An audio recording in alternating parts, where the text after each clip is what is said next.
Hi, I'm Erin, 30, male. So I'm just going to try putting it all down here. For all my life, I've known that my friends were friends with me because, according to them, I'm the trust fund baby. They always tried getting close to me because they thought that I'd be throwing lavish parties all around the world and sponsoring booze at parties, and they always left me when I turned out to be nothing like that. It's true, my parents have a huge trust fund for me, but I know how hard they worked for it, and I know that the wealth wasn't built in a day, and one mistake could absolutely ruin my father's company. So I work hard every freaking day. I work hard to expand what my father started, but recently I was very close to making that one mistake. Ashley, the love of my life, my wife, Ashley, 28, female. Throughout college, I didn't date anybody. I'm not the type who dates or hooks up with women casually. I always wanted to date to marry. But when the news about my parents' wealth spread, I attracted all the wrong kinds of company. You see, when you have money, you become popular and people want to live off of you. I did lend money to some of my friends and sponsored the occasional booze, but nothing extravagant, nothing that people expect from a trust fund baby. I believe that doing something in moderation isn't bad, and in fact is important because you need to be a part of society too. So I tried being in everyone's good books, but rarely trusted anybody. During my graduation party, I met Ashley. She didn't seem to know me, and I started casually talking to her, and we really hit it off instantly. We exchanged phone numbers, and on our first date, I took her to McDonald's and we had the time of our lives. She didn't seem to mind that the first date wasn't anything fancy, and I fell in love. Ashley was the first love of my life. She wasn't boring and didn't seem to be trying hard to impress me. She was just being herself. Also, she was really smart. With her, I felt normal and seemed to get an image beyond my money. After 1 month of dating, when I took her to meet my parents, she didn't act surprised at all and seemed to accept that I was rich with nothing but neutrality. I took that as a positive sign that my wealth didn't faze her at all. And that time, it didn't occur to me that she probably wasn't surprised because that was part of her plan from day one, and that she absolutely knew who I was and knew how I wasn't dating anybody, so winning me over was all a carefully crafted strategy. She was full of elegance during her meeting with my parents. She was charming, and I was head over heels in love. She was the first girl I ever brought home, and my parents were very excited for me. We dated for a year, and during that time, she never accepted any costly gifts from me. Her reason for refusing was simply that we weren't married yet. I proposed to her after a year. She was an absolute sweetheart to my parents. She told my parents that she only had one request, that they never ask her to leave her work because she wanted to work to expand our fortune. My mother hugged her and said that they were glad I had found such a supportive wife. Ashley worked in an IT company and made a decent amount of money herself. On our second anniversary, my parents hosted a party. There, they announced that they wanted to give a gift to Ashley and proposed including her name as a beneficiary along with me. They went around introducing Ashley to everybody, including Rob, the trustee. He was an accountant on behalf of the company that looked after the legalities of the funds and investments. He was married and had a daughter. His wife was a lawyer in the same firm. Everything was taken care of, and my wife's name was included as one of the beneficiaries. Ashley bonded really well with my parents and was always doing her best to keep them happy. She also worked and traveled a lot for her job. Later on, I'd come to know that she was traveling with her affair partner. Whenever my parents threw a party, she was always eager to attend and looked stunning. On countless occasions at such parties, I've seen her talking to Rob in a corner, laughing a little too much, blushing, with wine in her hand. And as stupid and blind in love as I was, it never once occurred to me that I should suspect her of having an affair with Rob. But all this time, Those two were having an affair behind my back. Looking back at it, I'm surprised at Ashley. She's an absolute pro actor. She treated each of us so well that the mere thought of ever suspecting her seemed blasphemous. But she was just biding her time. Almost 7 years into our marriage, my parents passed away within 6 months of each other. I absolutely immersed myself in my work because it was just too difficult to deal with all the emotions when you also have to keep the company running. And that was the first time in years when Ashley started showing her true colors. After the funeral, she was distant. I thought maybe she was dealing with grief in her own way and tried giving her space.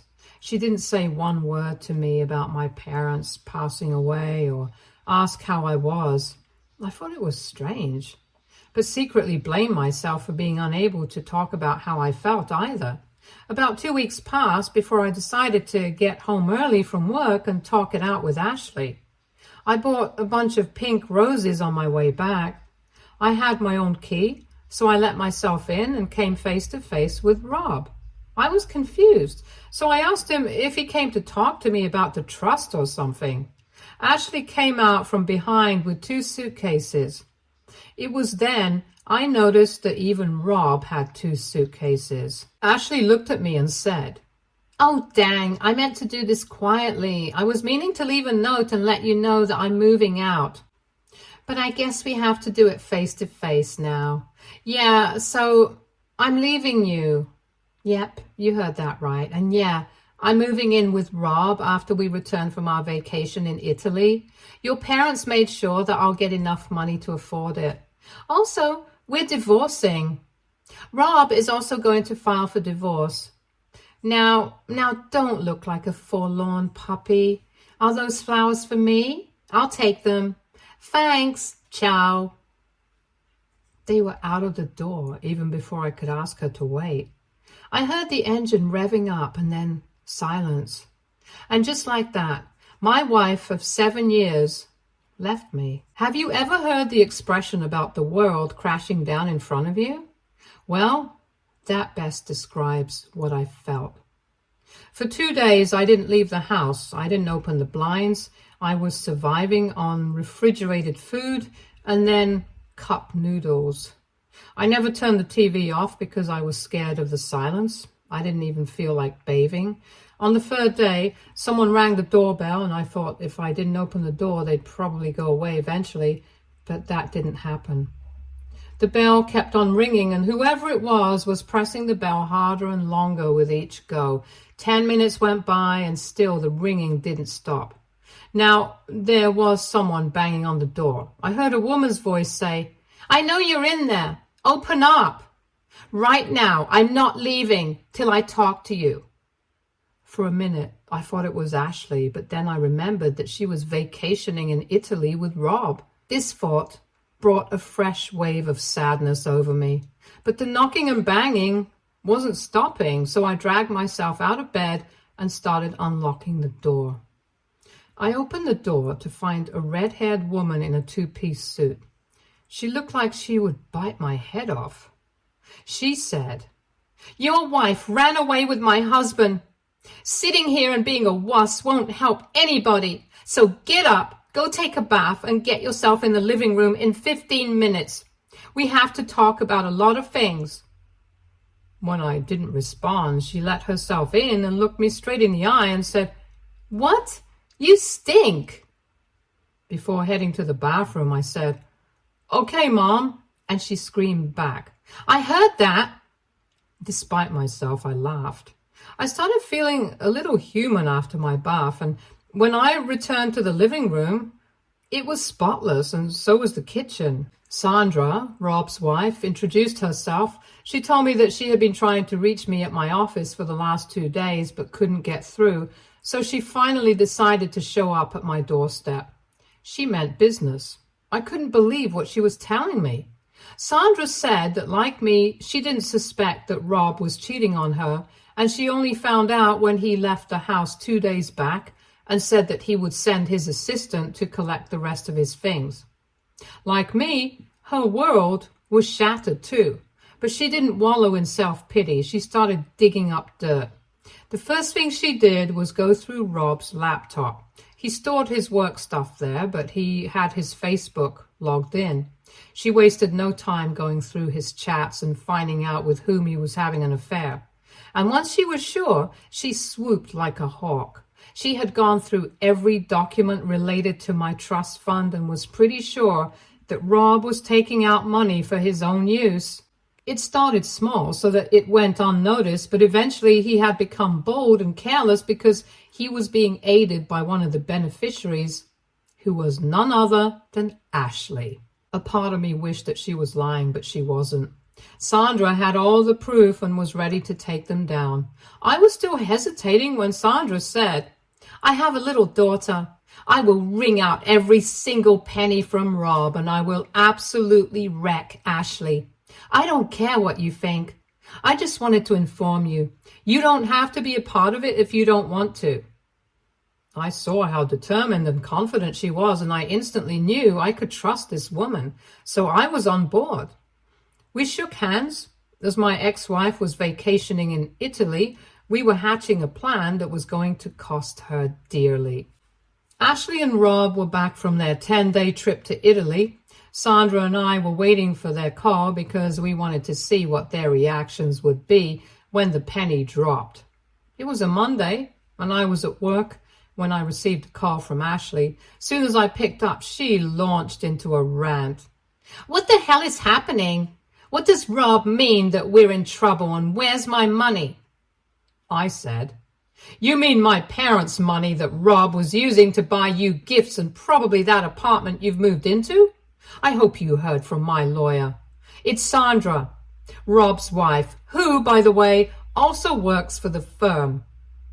I told her I had to go and hung up before she could say a single word. And when I got out of work that day, Ashley was waiting outside. I pretended not to notice her and walked towards my car, but she blocked my way. In my whole life of knowing her, I had never seen her so ruffled by anything. She asked me to explain things to her because apparently Rob's anxious retelling of the events wasn't making sense, and she wanted to hear it from me in layman's terms. I told her that I had heard from her lawyer about the divorce filing, the only thing being that she wasn't going to get a single penny. Oh boy, the look on her face. Never in her wildest dreams did she think this could be happening. I could see the panic grow inside her.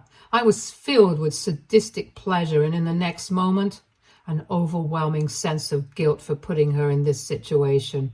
I still loved her, and it's difficult to watch the person you love getting hurt. I had to get out of there quickly so that she couldn't manipulate me. I walked past her and started moving towards my car. I heard her screaming from behind. She was asking me to stop. Last thing I heard before I got in the car was, "How could you do this to me?" It felt like a stab and wanted to lash out so badly and say that I could ask her the same damn question. But instead, I got in my car and drove off. I could see her looking after the car, absolutely bewildered, in my rearview mirror. Meanwhile, Rob had been served with a notice that he was going to be terminated from the company. He was spoiling the reputation of the company, and apparently the news had leaked, and a lot of clients had called asking to terminate their contracts. So the best the company could do as damage control was fire Rob. Sandra had a lot of lawyer friends and arranged for the best lawyer, and she was sure of winning the case and getting custody. I was getting all these updates from Sandra while driving back home, and I felt much lighter. I came back home and wrote this up. My interaction with Ashley left me feeling very restless, and I wanted to vent. Do you guys think I'm going too hard on Ashley? In reality? AITA, Update 1. Hi everybody, I'm back with an update. It's been a week. Thanks for your support. Thanks for pulling me up when I was feeling so confused. I had my first therapy session and I showed him this Reddit post, and he said it's a good way to cope. He said it's natural to grieve the person you lost, in this case, Ashley, so it's only natural that I was feeling so overwhelmed after I dropped the bomb. As for what happened this week, I'm going to try to summarize it for you all.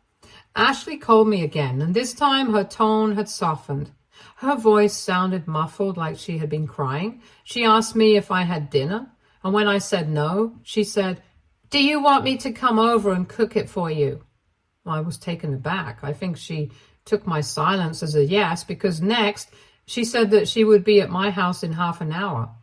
I finally found my voice and said, No, you won't. Are you kidding? After what you've done, you want to come here, cook me dinner, and play house? She cooed.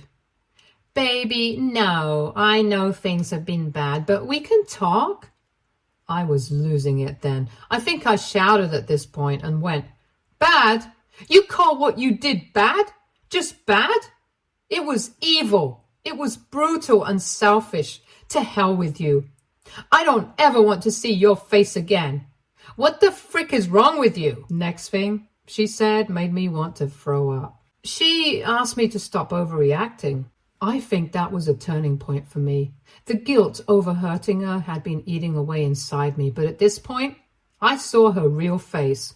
A woman who didn't regret her actions one bit and would do it all over again in a heartbeat. The call was a move to try to manipulate me, a trap. She was oblivious to my realization was going on about how I was making her out to be a gold digger in the lawsuit, but how untrue that was because she was earning and had a job herself. I wanted to point out how I had paid all of her student debt. So if she was living comfortably now, it was because of me and my family. She said that the only reason she wanted to come over was that she thought we should talk and get back together, and I should withdraw my lawsuit because it was pointless. I couldn't help myself from asking, what about Rob? She said that Rob was just someone different and she was having an affair with him because he brought a change to her monotonous life. Then she started blaming me for being away for work and for never being there for her. She said her affair with Rob was passionate and I lacked it very much, and instead of apologizing to her, I was giving her a lawsuit. At this point, I was convinced that she was trying to give me an ear bleed. I told her that if she had been having so many problems, she could have talked to me about it, or we could have gone to marriage counseling. Cheating was never the solution.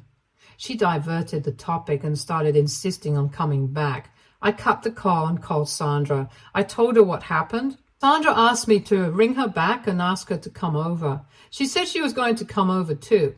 She asked me to play along and see what her real motive was. So I cut my call with Sandra and called up Ashley. She sounded so smug when she picked up. She said that she knew I would come around and that she'd be there in half an hour. And before Ashley came, Sandra arrived. I didn't know what her plan was, and there wasn't enough time for her to explain. She went inside and asked me to make Ashley sit in the dining room. Sandra said that she would make a special appearance in this drama. Ashley turned up about 40 minutes later, and it was obvious that she had made an effort to look good. She did look good. She got inside, kissed me, and was heading towards the bedroom where Sandra was. So I stopped her and asked her to sit in the dining room. She turned to me and pouted and said, "But why, sweetheart? Did I lose my rights so easily? Was your love so weak? Will you not fight for us, baby?" At this point, Sandra came out of the bedroom. Ashley looked too stunned to speak and croaked out something like, "What the hell?" Sandra smiled at Ashley and said, "Ah, finally, we meet. The woman who is dating my useless husband, Rob, the cheater. Oh, and yes, you did lose your right to the bedroom." Ashley swung around at me. "How could you replace me so easily? You're sleeping with Rob's wife after taking away all my happiness? We had so many debts, and now we won't even get the damn trust fund money, and God knows who leaked the news. But now Rob is jobless. I might get fired too. You're just so selfish." Sandra piped in and said, "What do you mean we have debts? Is it like a joint loan thing? Were you helping Rob misplace and withdraw the funds, or what?" Ashley swung at her then. Hell yeah, I was. I supported Rob from day one. Do you think he could have planned something like that on his own? Obviously, I helped him. Unlike you, you evil witch. You've been nothing but condescending to him. That's why he chose me over you. Get out of here. How can you be here when your husband is jobless? Why the hell don't you give a statement in his favor and help him out? Sandra smiled sweetly and then told me that she thought I ought to send Ashley home. The job was done. I got the cue and held the door open for Ashley. Ashley stormed out while hurling a volley of abuse at us, and when she left, I turned towards Sandra and asked, what just happened? Sandra pressed stop on a tape and then winked at me. Her eyes were shining. She said excitedly, we got a confession, Erin. We'll ruin them. I told you I'm not letting both of them escape. That, my friends, is Sandra for you. She's clever and ruthless. If I were Ashley and Rob, I'd be terrified of her. She's just too good at what she does. Before heading out, Sandra confessed that obviously it was her who had leaked the news about Rob. I told her that her intelligence was rubbing off on me, and I had figured at least this much out, that she had something to do with it. Guys, I'll keep you updated. The game is finally beginning. Update 2. Well, I'm back with an update too soon, I guess, but I couldn't wait to tell you guys. Sandra is an absolute ruthless killer. She sent the tape to Ashley's company with a detailed explanation of what was going on. She said in the note that someone who could go to that extent to fool the people who care about her wasn't a credible person to work in the company and would probably try to embezzle funds from them if she saw an opening. Sandra also knew one of the business partners in Ashley's firm who happened to be her old friend. Sandra's friend abruptly pulled out of a deal that she was about to sponsor and said that there were certain members on the team whose credibility she doubted. So the deal was off the table. Ashley's boss was absolutely torching himself when the news reached him.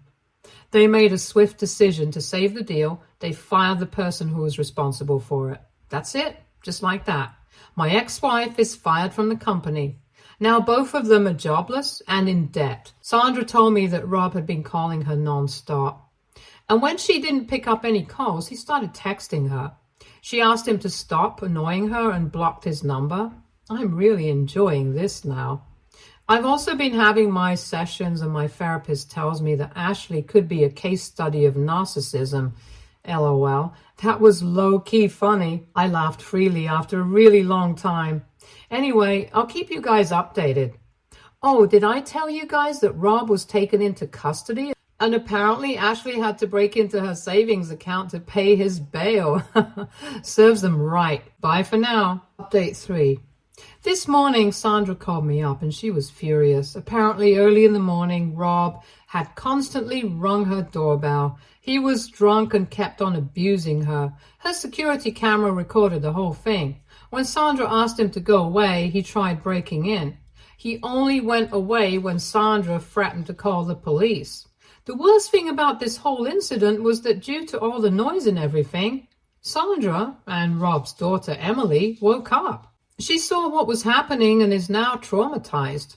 Divorce is usually hard on children, but seeing your father drunk on your doorstep, calling your mom names, and trying to break into the house is on a whole different level. Emily has since refused to leave her room. Sandra asked me if I could go over as she had to go to the police station and file a restraining order. She couldn't find a babysitter at such short notice. I told her I would and phoned in at work, asking them to call me if they needed anything. As soon as I reached, Sandra was at the door. She told me that if Emily came out, I should give her some food because she hadn't even had breakfast. As soon as Sandra left, I knocked on Emily's room. When nobody responded, I got a pin and broke the lock. I don't know why, but I was feeling paranoid in that silence. I was thinking of the worst case scenarios and I just couldn't sit still while the child was suffering. When I burst into her room, there was nobody there and I was hyperventilating. But then a small movement caught my eye. Emily was hiding under the bed, A little girl of 3 or 4 years who looked just like her mom except for her hair was looking at me with eyes full of terror. She was stuttering in fear and somehow managed to ask me if I was her dad's friend and if Rob had sent me. I knelt down and introduced myself. I told her that instead of her dad, I was actually her mom's friend. She seemed to relax a bit at that, and then she started anxiously looking out the window and asked if her dad was gone. I said he was, because her mom was like a tigress who would protect her cub with everything, and she started crying. Then she told me how she was afraid that Rob would break in and hurt her mom. I told her that I would never let that happen. My heart was breaking for this innocent child who had not only lost a dad, but also seen what a horrible man her father was. I talked her into coming out and playing her favorite Disney movie. I heated up some lasagna and fed her. Sandra tells me that when she came back, she found Emily lying on my chest and sleeping peacefully, and I drooling into her favorite pillow. That night, when I was about to leave, Emily clung to my legs and wouldn't let me go. She kept crying, and then in the end, she said she was scared that Rob would turn up again and there would be no one to protect her mom. I joked that her mom didn't need protecting, but I shut up when Sandra rolled her eyes at me. It would be really difficult to explain a restraining order to a child, so I decided to stay the night. Emily slept peacefully, and so did I. The next morning, Sandra made us amazing pancakes, and I directly left for work. Emily made me promise that I would come to sleep at their house again that night. So, yeah, I guess that's my life now. I have to spend my nights at Sandra's house. Sandra's tried to find a good child psychologist, but as of now, has had no luck. I'll update you guys after the first hearing. Ciao. Update 4. Okay, phew, it's been a long time since I last updated you guys, right? Well, the first hearing is done. What a layman like me has figured out is this. Ashley and Rob are absolutely cooked. Yeah, I mean it, brother. They are cooked like barbecue. We have such alarming evidence against them that it's actually an open and shut case.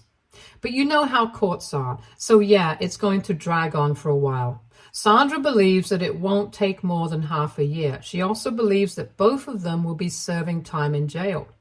As for the divorce, Ashley and Rob obviously won't get a penny. Rob has to pay child support as well. Ashley and Rob were job hunting, but with no luck. I have news that Rob is working as a janitor in a nearby club. Outside the court, we saw Rob getting beat up by some loan sharks. Things are looking grim for that man. He's finished. When he saw Sandra outside the court, he ran to her and fell at her feet. He kept begging her to take him back, but by now, we know better. Sandra's lawyer tells us that the case is so in Sandra's favor that Rob won't even get visitation rights. Stay tuned for more stories from Argo Relationships.